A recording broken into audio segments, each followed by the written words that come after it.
Well, hello, everybody, and welcome to the Big Idea Podcast. My name is Eric Bramlett, and I am joined by our lead pastor, Dave Ferguson. Say hi to everybody, Dave. Hello, everybody. Yeah, see? That sounded kind of like you.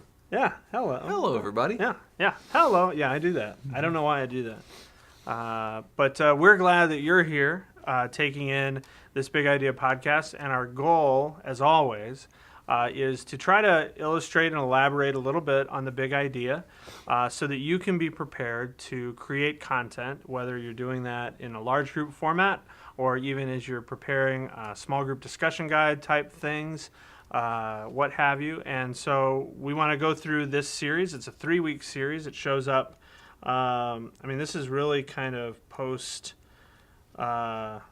post-Easter, losing your marbles, which was like kind of the kids' focus, and now we're talking about kind of expanding that when we talk about loving our neighborhood, and the name of the series is Loving Thy Neighborhood, and the hood is in parentheses.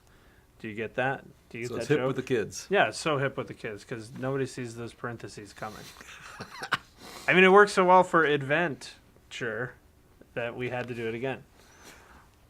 I apologize. But Loving Thy Neighborhood is a series that's based in part on some of the things that we were inspired by from a book called The Art of Neighboring. And I would also recommend checking out the website. By inspired by, you mean that we stole? Well, no, I would say we were goofy enough to put some of our own ideas into this. But we did steal quite a bit, and we stole quite a bit of it. But if you go to theartofneighboring.com and that resource page, you can also find additional materials that might help inspire you for creating content. But let's start by talking about the series Big Idea. And we're focusing in on the greatest commandment, and we're talking about really the idea that in our sort of Western culture environment, we struggle with our relationships with our neighbors, the people that are literally in closest proximity with us. Now, why do you think that's so, Dave? Why do we struggle? Yeah. I think it probably depends on the context, but I think probably most of us where we live here, I think probably because of time. Yeah. I think for most of us, we're in a season of life where we're moving from this thing to that thing. Probably 2 years ago, I remember we had like a block party, and one of the families there, I think, referred to us as, "Oh yeah, you're the ones that are always going in and out."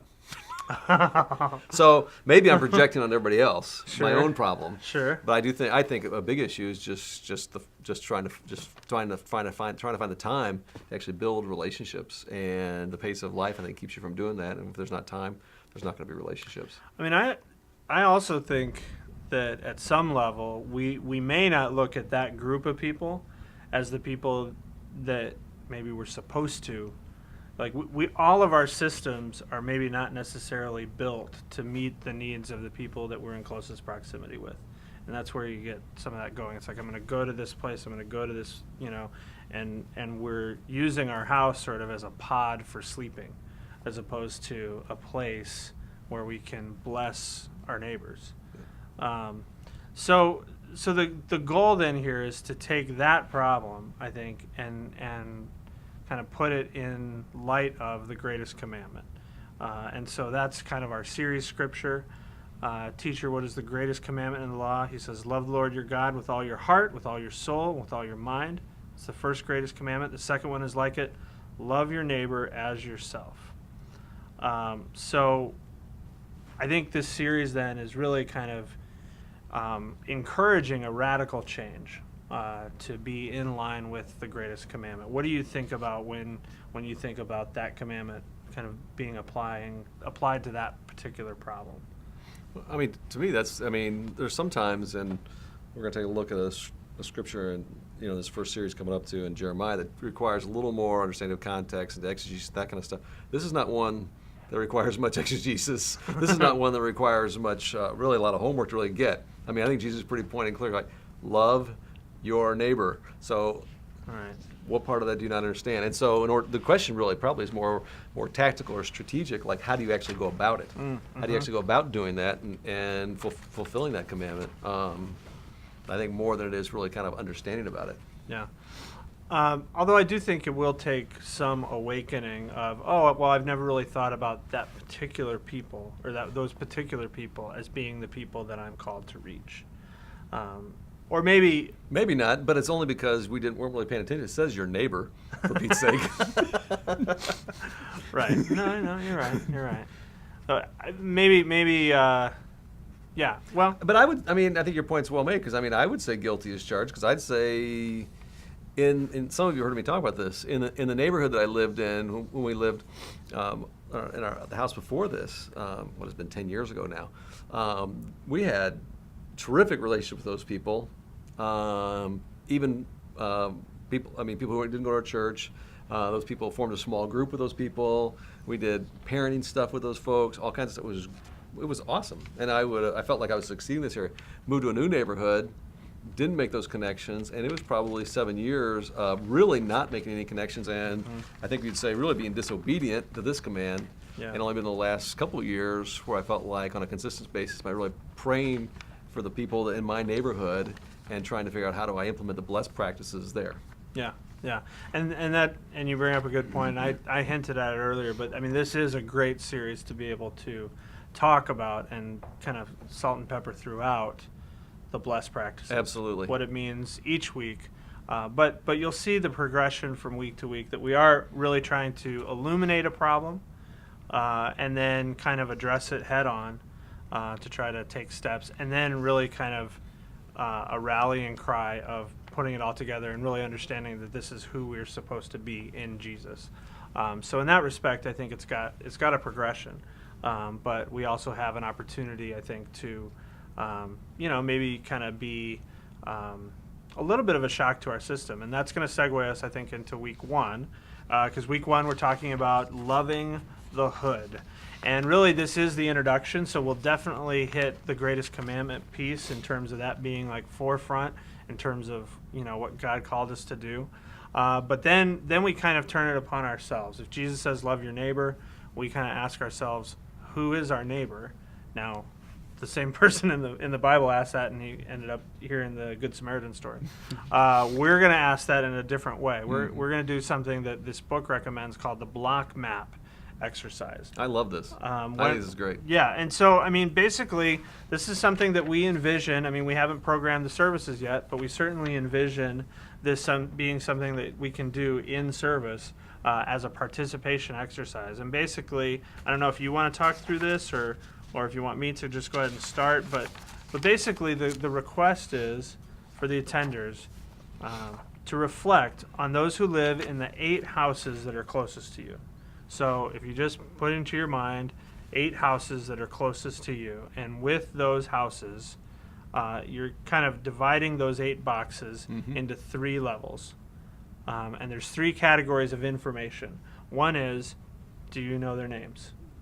Of those 8 people, do you know their names? Right. Second, do you know anything about them? What they do for a living? The names of their kids, how many kids they have, if they don't have kids. And then third, anything of depth that you might know about them, which is a little bit, there you're talking about dreams, needs, desires, fears.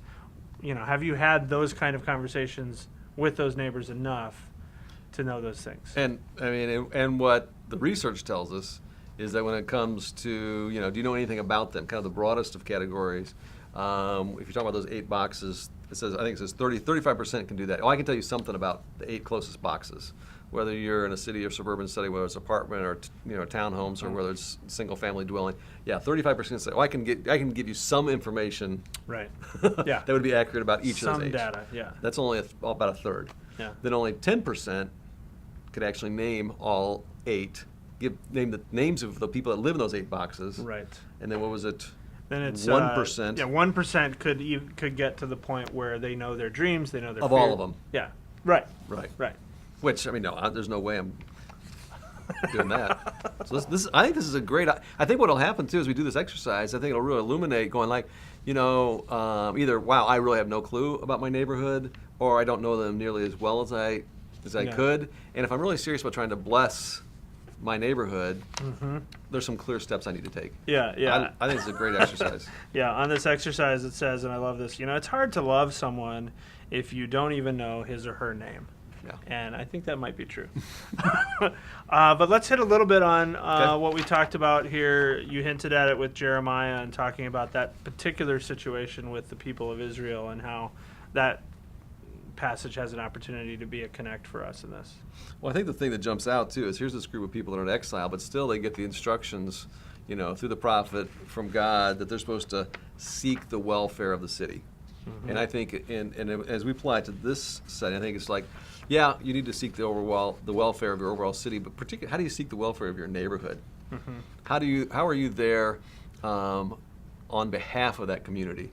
Instead of, I think, probably most of our consumeristic kind of mindset is the community exists for me. What am I getting for my tax dollars? What am I getting by living in this neighborhood as far as the schools? How do they make my life and my kids better? All those kinds of things. But instead, no, it's the other way around. The community doesn't exist for me, but instead I exist for the community. Yeah. And I have a feeling, that combo of understanding that even this people group who was in exile out of their home, we think about us as Christ followers, not of this world, those kind of things. That's good. That's where we are. We're in that neighborhood, and God calls us to meet the needs of the city and still live on their behalf. Yeah. And obviously, again, that those expressions of love, begin, and that's where the bless practices can come into play. You begin with prayer, you listen, you eat, you serve, you share your story. All of those things, they really do start with knowing your neighbors. Yeah. So I think this week is one of those, and we talk about this a lot too in terms of attendance of the average person at our church, and it's like 1.6 a month kind of thing. That block map exercise is probably one of those where even though we might take time in the first week of the service to actually do it, it's probably one of those that might need to show up all 3 weeks in some level in order to certainly really it seems like I'd people keep on. referring back to it. Yeah, absolutely. So that because we're going to build on that. Right, exactly. All right, well let's move on to week 2 then, and it's Father's Day weekend. So to celebrate fathers, we are not talking about Father's Day. Oh, I bet we do. You think we'll give a little bit? We got to give them something. Give them some props. Yeah. Well, we got to make time for the hood. Fathers are too busy. We're going to yell at fathers again for being too busy. And just for the record, no one is allowed to drive onto their stages with motorcycles on Father's Day. Okay? So just so you know, the Big Idea Police will arrive and take your motorcycle away. All right, let's talk about week 2, making time for the hood. And I think this is one, again, that's sort of in that category of, oh yeah, we know this. But let's talk a little bit about the struggle of pace and rushing and all that, and how it affects and impacts our ability to love our neighbors, to love our neighborhood. A couple stories, kind of come to mind. One of them, the guy across the street, the Colonel. Yeah. We call him the Colonel because he was actually a colonel in the Army, I guess, back in the day. Sure, like White Christmas. And Lou, who lives next door to the Colonel, his joke is that he always has to, and who's 92, been married 60 years. His joke is something about how he has to always salute the Colonel when he comes over to his yard, this kind of thing. But the other day there was a ambulance in his front yard, and so I went over to see what was going on, and he'd fallen. And anyway, fast forward, the Colonel passed away. And it would have been one of those kind of deals where, this guy across the street, literally, who I wouldn't have known, wouldn't have had any interaction with at all. But because I think, some of the things we're talking about here, we began to take kind of serious the last couple of years. He was over at our house. There've been a couple different things we did with block parties and that kind of stuff, that even though he couldn't have been more different. I've been in his house stuff. He couldn't have been more different than us. He's kind of a cranky old dude. But when you get to know him, you find yourself, you really like the guy. You really love the guy. And I'm grateful that I did take some time to get to know him. And then consequently, when he died, then I also got to see his daughter and got to give her a hug. And just some of those kind of things that are, I think, the meaningful things of life. But anyway, that kind of comes to mind. Those kind of simple interactions. Some of the neighbors that I'm praying for too. I mean, I'm hoping to find their way back to God. Those kind of things just don't happen outside of time, which I guess kind of leads us to that Colossians passage. Yeah. Conduct yourself with wisdom towards outsiders, making the most of the opportunity. Let your speech always be with grace, as though seasoned with salt, so that you will know how you should respond to each person.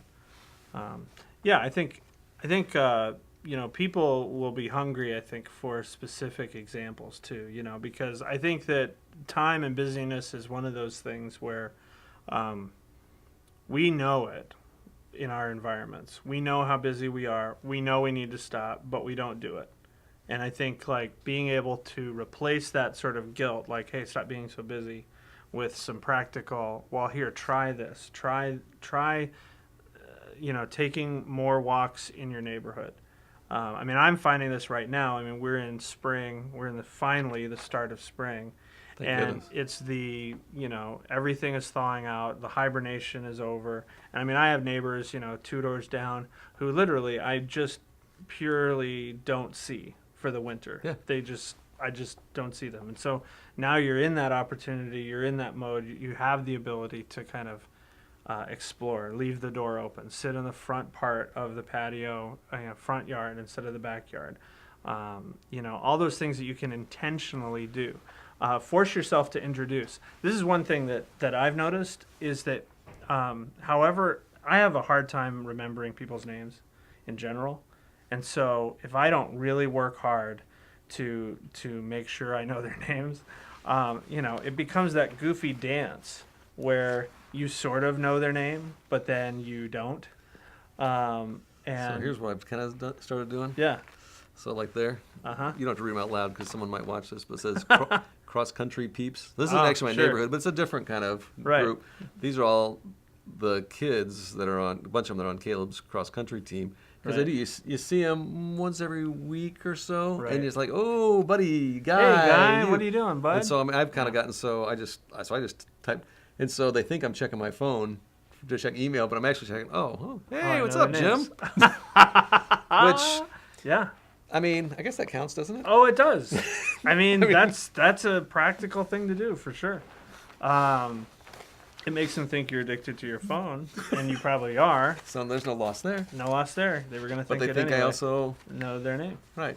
And maybe it'll eventually. And some of them actually do stick, so that's good. But I think it's also give them the opportunity to get your name wrong. It's like, hey, I don't know if you remember. Oh, I can tell Eric. The other guy had forgotten. Yeah. I kind of got a kick out of that. Yours is on my phone, but you forgot mine.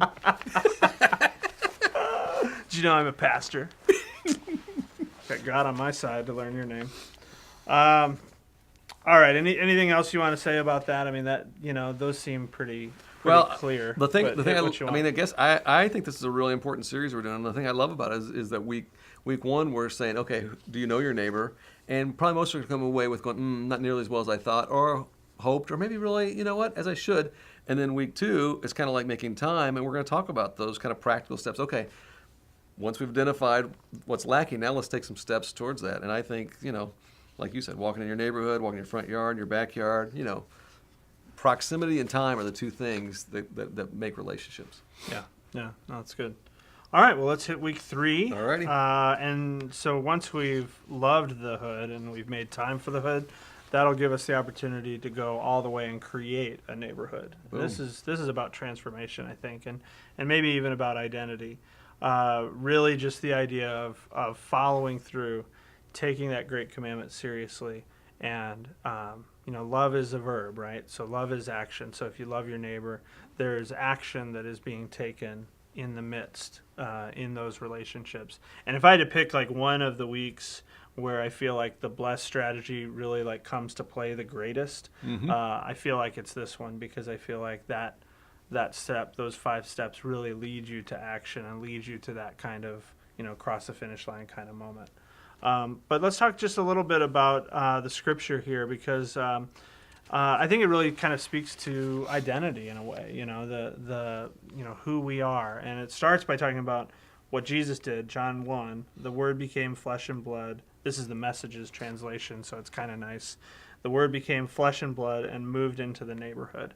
That's really, and that's our example. So when we talk about in Matthew 5 being salt of the earth and light of the world, that the city on a hill can't be hidden. That's us in the process of being imitators of Jesus and trying to move into the neighborhood, so to speak. Yeah, I think the John 1. I mean, is the whole idea behind the incarnation, that he didn't just kind of save us from a distance, but he came up close and personal. And so, as Christ followers, the same thing. We don't just try to be a part of God's mission to the world from a distance, but we move into God. Maybe we think of it this way: God actually moved us into our particular neighborhood for a reason, and so we're there. And then once we're there, then I think you're right about the Matthew 5. That's where we come, and they use the images of salt, or light, and that's how, and we live that out. Yeah. Again, I mean, some really strong options too in terms of action steps. Things that you can do practically to kind of take those learnings of week 1 and week 2 to a great place. The holiday barbecue, throw a party, neighborhood block party. Organize a community garage sale. You love garage sales. I hate garage sales. But would you organize a community? If your neighbor said, can you, hey, I really want to do a garage sale, are you with me? Can you sell a garage sale? I don't think a garage sale is for sale within a garage sale. It's like the Starbucks that's inside the Starbucks. Neighborhood canned food drive. What about that? You down with that? These are just ideas. You don't have to do any of them. Yes, you do. You have to do something. Yes, you can't. What do you mean? Don't do any of them? Well, what I mean You're is supposed to help these people brainstorm. No, they have to do what one I mean of them. is, what I mean is, like I love the these throw a are great just party. ideas. I love that. These are a jumping holiday off point. Barbecue. I love that. When you talk to your neighbors, 4th of July party. When you talk to your neighbors, you're going to find something that fits your neighborhood. That we all like, and what we're all going to like is throwing a party. Having a barbecue, having a cookout. I hope it's not a garage sale. But as soon as anything to do with it, it could be a garage sale. It could be a garage sale. Well, stranger things have happened. But back to what you were saying earlier too. I mean, you talked about the blessed stuff. I mean, this is a great, especially when you're talking about the kind of the E and the S. I mean, the eat and the serve. This is great opportunities for that. Yeah. And if you look at the first 2 weeks, I mean, begin with prayer and listen. I mean, that is the taking account of who your neighbors are and figuring out what it looks like to meet them at with their needs. I mean, it's a great evolution into how that plays itself out. Cool. Any parting shots or words of encouragement to these folk who are getting ready to craft inspiring moments that are going to encourage and transform lives? No, I mean, I would encourage. I mean, come with your very, very best ideas, because I think this is the kind of series that has the opportunity for a huge impact.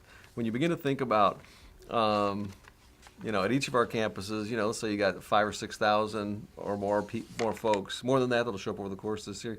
Imagine if every one of them got really jazzed about the difference that they could make in their neighborhood. If they really begin to see themselves as kind of incarnated, like little Jesus is stuck into their neighborhood to be the salt and light and to begin to do these things. I mean, the ramifications of this series alone could be tremendously powerful. Yeah. So I think there's a lot at stake. I love this whole series and what we're doing, and I think the timing of it is exactly right. You got the kind of end of the school year and the summer. We're all kind of thawing out now, and so it's a great time to really emphasize, here in Chicago, the whole neighborhood stuff, and people can live it out until August when it starts snowing again. Right. Yeah. I'm afraid that might happen. I definitely know they'll be back in school by then, so there must be snow. All right. Well, I think that's what we have to say. I encourage you to take all of this and allow it to sort of sink in and study in a way that will lead to great ideas. And remember that the only way we can know if there's great ideas is if we have lots of ideas to choose from. We need lots and lots and lots of ideas so that the great ones can rise to the top. They can't rise to the top if there's not a layer there. So don't just bring a couple of ideas, bring lots and lots of ideas so that we can work together to come up with stuff that really has the potential to change our neighborhoods. which could be really cool. All right. Well, thanks, Dave. That wasn't so hard, was it? No, not too bad. Yeah. All right. He was a little nervous. Eric's apprentice I'll here. just let you know. He was a little nervous going in, but I thought he did really well. And if you thought that too, I mean, feel free to comment in the YouTube comments on just how well Dave did. He needs lots of words of affirmation. It's true. It's one of his love languages. That's true. Yeah, I know that. We've been working together for a while. All right. Well, for Dave Ferguson, I'm Eric Bramlett. Thanks for joining us at the Big Idea Podcast, and we will see you next time. So long, everybody.